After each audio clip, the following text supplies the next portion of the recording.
உண்மையாகவே இது ஒரு ஹாப்பி சண்டே தான் சொல்ல முடியும். ஹஸ்பண்ட் உள்ளே என்டர் ஆகும்போதே வந்து பார்த்திங்கன்னா ஒரு முட்டை ஃபைண்ட் அவுட் பண்ணியிருக்காரு. அது எங்கே நம்ம டாகு கிட்டேயே இருந்திருக்குது.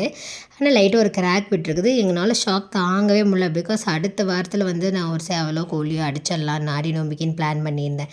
இப்போ முட்டை ஃபைண்ட் அவுட் பண்ணி வச்சா நான் முட்டையை போட்டது வாத்தா இல்லை கோழியான்னு தெரியல. ஏன்னா நான் வந்து எந்த ஒரு ப்ராஃபிட் இல்லைல்ல, வளர்த்துறோம் ஆனால் வளர்த்திட்டே தான் இருக்கிறோம். சரி ஒவ்வொன்றா லைனாக அடிச்சிடலாமே, ஃபேமிலிலையும் சும்மா எதுக்கு வளர்த்துறீங்கன்னு பேசிகிட்டு இருந்தாங்களா. இப்போ முட்டையை ஃபைண்ட் அவுட் பண்ணியாச்சு. என் ஹஸ்பண்டோட ரொம்ப நாள் ஆசை ஒரு முட்டையாச்சும் நான் பார்க்கணும் அப்படின்னு. இன்குபேஷன் ஐடியாலாம் இல்லை, பட் ஏதோ ஒன்று இப்போதைக்கு வந்திருக்கு. என்ன பண்ணுறதுன்னு எங்களுக்கு தெரியல. ஆனால் இது பார்த்தீங்கன்னா கன்ஃபார்மாக சொல்லுங்கள், இது ஒரு கோழி முட்டையா இல்லை வாத்த முட்டையான்னு. ஏதோ ஒரு பாலெல்லாம் இருந்தது எங்கள் ஏரியாக்குள்ளே உள்ளே வந்துச்சுன்னா ஒருத்தர்னாலையும் இது எடுக்க முடியாது, அந்த மாதிரி வருது. நாட்டு வாத்து இப்போ தான் குட்டியாக வாங்கியிருக்கோம். அவனுங்களுக்கு வாய்ப்பே இல்லை. சரி நெக்ஸ்ட்டு இது அப்கமிங்கில் பார்க்கலாம் யாரோட முட்டை இது அப்படின்னு. பாய்.